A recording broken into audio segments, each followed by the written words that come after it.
manufacturer releasing countless RGB LED fans and accessories, we take a look at an older product that is still available today, a fan that has one unique design element, that being a fully metallic construction. This fan is of course the Prolimatech Vortex 140mm. The first thing that stands out with the Vortex are the 13 aluminum blades.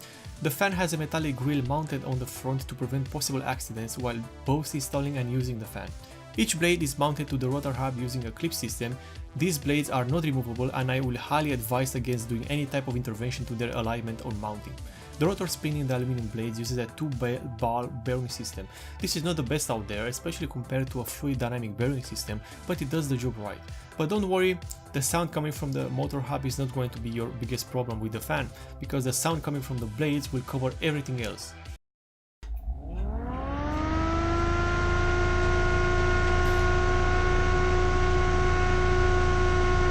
And what you just heard was a sound peaking at 49 decibels. However, the design and mass of the blades make the fan sound even more pronounced, meaning that this fan will never be used for silent operations. This fan is for high airflow and no silence operation. In terms of accessories, the Vortex comes with 4 metallic screws, 2 RPM reductors and 1 Molex power adapter. A pretty Spartan bundle, especially when considering that this fan is not for everyone due to the sound it produces. Also, it will be very hard to find one available given that it's pretty old. But enough talking about the design and packaging. Let's talk performance and let's see if this fan was loud for a reason or just loud for the sake of it.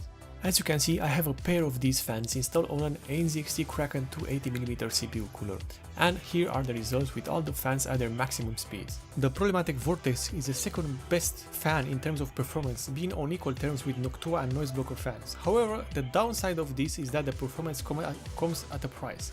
To get this performance, the fans have to run at their maximum speed of 2000 RPM. But what is the reason for having the Vortex fans? It all comes down to the look that you are looking for. These fans will give you your computer a unique look, however, they are difficult to find on sale and also they are not silent. It all comes down to the performance that you are looking for, and of course the purpose of this video review is to shine a light on these unique fans that have been overlooked by everyone and perhaps allow other people to have the chance to have them while they are still available at some stores.